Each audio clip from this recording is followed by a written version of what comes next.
Hi friends, this is Dr. Vijay, consultant surgical oncologist from Apollo CBCC Cancer Care Ahmedabad. Hello, I am Dr. Rishik Shah. I am medical oncologist, Apollo CBCC Cancer Care Ahmedabad. As a part of Men's Health Week, we are going to discuss some basic details about testicular cancers, the risk factors, symptoms, and the workup and follow-up and treatment modalities. So to begin with, Dr. Rishit, what are the risk factors for testicular cancers? So there are many risk factors for testicular cancers. Then one of the important risk factor is undescended testis or cryptorchidism, that is what we call. So the usual cause of development of testis is when in fetal life, testis develop in the abdomen, behind the abdomen, retroperitoneum, and gradually it descends down and enters just before birth into the scrotum. So this is the usual course of journey of testis into the scrotum. But when there is some defect in it and it is not able to descend down into the scrotum, that is what we call undescended testis. So in that particular testis, there are many-fold increased chances of developing cancer. So that is one of the most important risk factor for testicular tumors.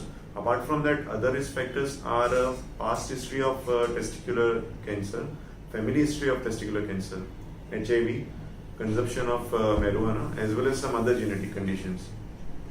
So, after discussing about these risk factors, what are the usual symptoms with which patient usually presents to us, Vijay?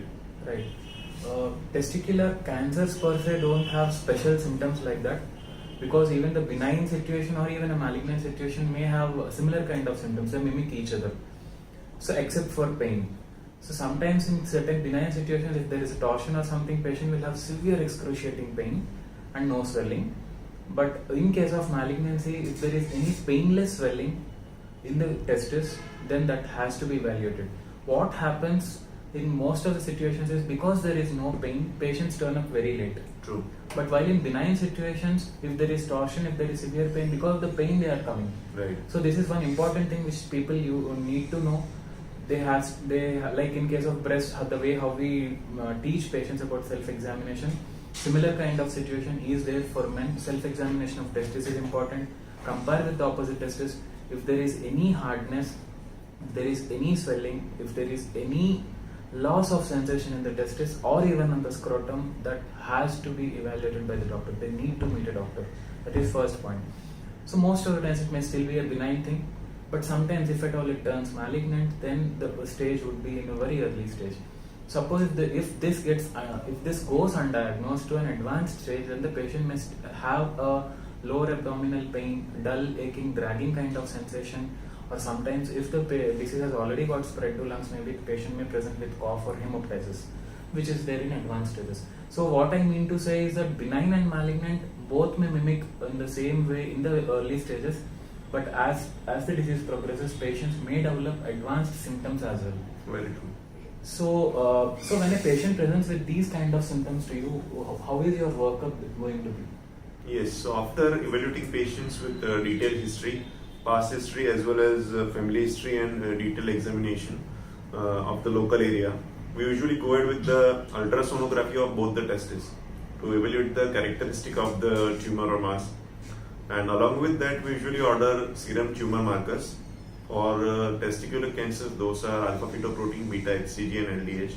And after corroborating all the findings, if they are suggestive of testicular tumor only, then we usually go ahead with the biopsy of testis.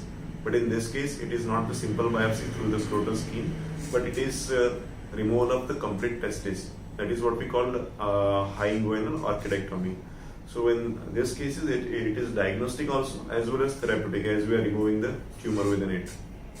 So Vijay, with this discussion, can you elaborate the role of surgery in more detail in testicular cancers?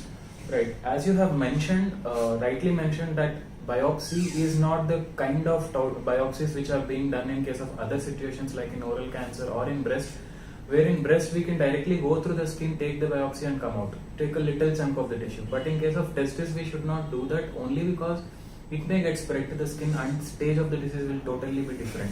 Plus, it's not because the removal of the tumor per se is just removal of testis. So if we do that along with the cord which drains the testis into the abdominal wall, so we are actually controlling the disease, number one. Two, knowing if at all there is a tumor in it or not. And three, if at all there is a tumor, what type of tumor it is. Right. These three we are going to understand with the testicular biopsy, which is called as a high inguinal orchidectomy surgery wise. If at the same time, if we find that there is some suspicious lesion on the opposite testis also, then we should not do a complete orchidectomy on the opposite side. We can just take some testicular biopsy from that, particularly if there are microcalcification kind of things on ultrasound, then we can do that. But otherwise, the major affected testis has to be removed entirely along with the cord. This is to control the primary disease. And the second type of surgery, which may play a role in certain types of tumors after staging workup, after high inguinal orchidectomy, is a retroperitoneal lymph node dissection, which is nothing but the area which drains the testis, which is situated on the posterior abdominal wall on the back, behind the intestines and everything. So the side of the testis with where the tumor is there, and on that side we are going to remove the lymph nodes as well in the retroperitoneal area, because these are the landing zones of the disease. Right. So these, how do they help? One, to control the disease and sometimes even to stage the disease. But this is done only in certain types of testicular cancers and in not all testicular cancers. So what are the side effects of this? Yes, previously there used to be a lot of problems related to the reproductive capacity, like ejaculatory problems used to be there. But now with the advent of nerve sparing techniques and very good finesse in the technique modalities of operating, and these side effects have actually come down. So per se there are only two. One is high inguinal orchidectomy and second thing is the retroperitoneal lymph node dissection. So after this, suppose if in the CT workup and all, if we have found that there is a disease which also requires some additional medical therapy, what kind of medical therapies are there and how are you going to do that? Yes. So after doing high inguinal orchidectomy, we usually check the tumor markers after the surgery also. And to stage the disease, we do CT scan of abdomen plus minus CT scan of thorax, and we get the final stage of the disease. So after getting this, we plan our treatment. So very early stages like stage 1, in stage 1 also, if the disease is very low risk, there is no treatment needed apart from high inguinal orchidectomy, and there are very high cure rates, almost more than 95% of the patients are cured. And if we talk about the high risk stage 1, wherein there are two options. Either we go for 1 to 2 cycle of chemotherapy, that is also practically curative for all the patients, or we can go ahead with the radiation or radiotherapy for some particular type of testicular cancers, wherein also there are very high cure rates. Coming to stage 2 onwards, so from stage 2 onwards, in each and every patient requires chemotherapy. That is, we give 3 to 4 cycles of chemotherapy depending on stage, which is a multi-day chemotherapy regimen. Usually consists of 5 days, and that is to be given every 21 days. So most of the patients actually tolerate this chemotherapy very well, because they tend to be fit and young patients most of the time, or at least middle-aged, not so much elderly patients. And if at all they do not tolerate, or there are comorbidities which patients are having, we can definitely make changes in the treatment. After discussing the chemotherapy, Vijay, what is your take on the fertility issue which patients with testicular cancers face due to the tumor also, and due to our treatment, that is surgery, chemotherapy as well as radiotherapy? So how do we counsel patients, and what are the options for preserving the fertility? That's a very important question, particularly with when it comes to testicular tumors, because the age group of the patients is a very young age group, 20 to 35, this kind of reproductive age group in men.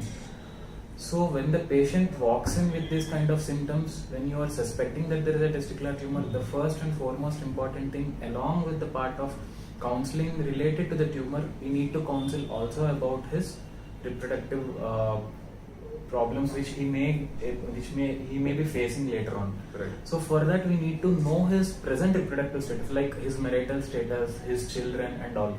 If at all he is married and he is having children, I don't think there is much problem for him. But otherwise, if he is unmarried or if he doesn't have children as of now, so we need to consider him for sperm banking before any kind of treatment.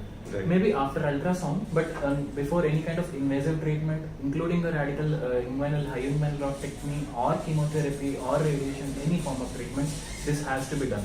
And the best form of this thing is only by sperm banking as of now, semen banking, cryopreservation. Right.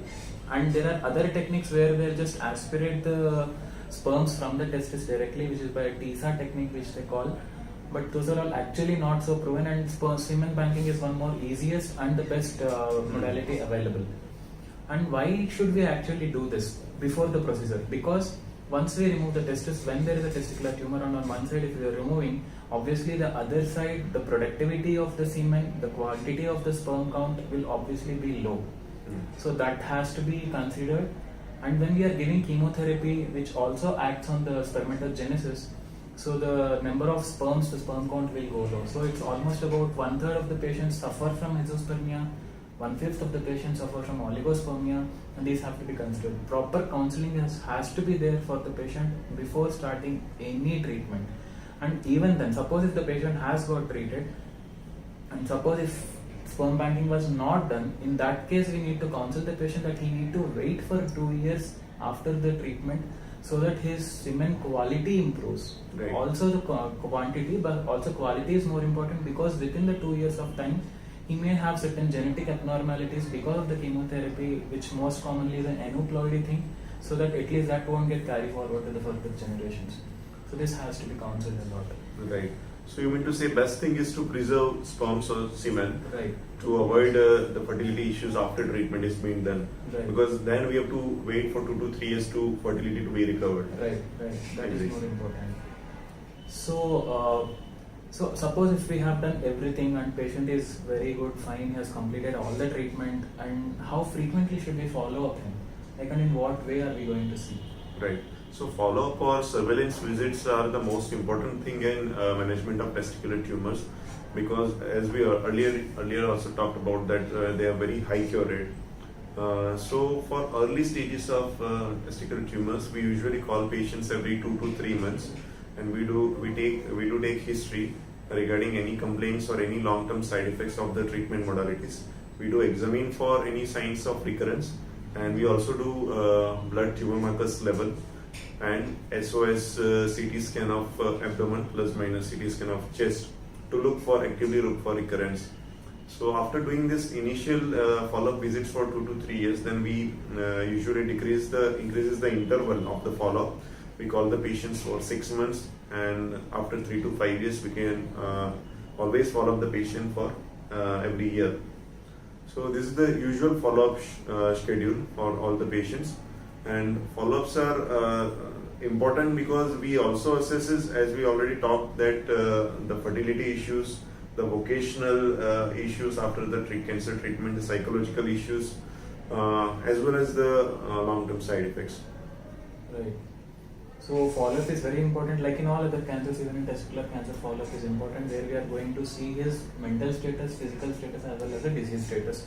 Exactly. Which also includes his examination of opposite testis and everything. Have you had any good experiences, like even in an advanced stage, when you have treated certain cases and patients are doing good? So if you want to share something. Yes. So patients with advanced stage, that is stage 3 or 4. Like I had one patient in whom there were lung metastases. So testicular tumor has spread into the lungs. There are multiple lung nodules all over the bilateral lung fields, and patient was very symptomatic. He was having cough and breathlessness. We started him with the chemotherapy regimens, initially low dose, then gradually we went on to the conventional chemotherapy regimens, and he responded very well. So after like 3 cycles of chemotherapy, he was completely asymptomatic. So I just want to say that with advanced cases also, there is a very good response rate with chemotherapy. Though there are chances that tumor may recur, that is chances of recurrence are definitely there in such high stages.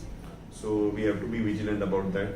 But whenever recurrence occur, for that also we have treatment, like second line chemotherapy we can put on the patient.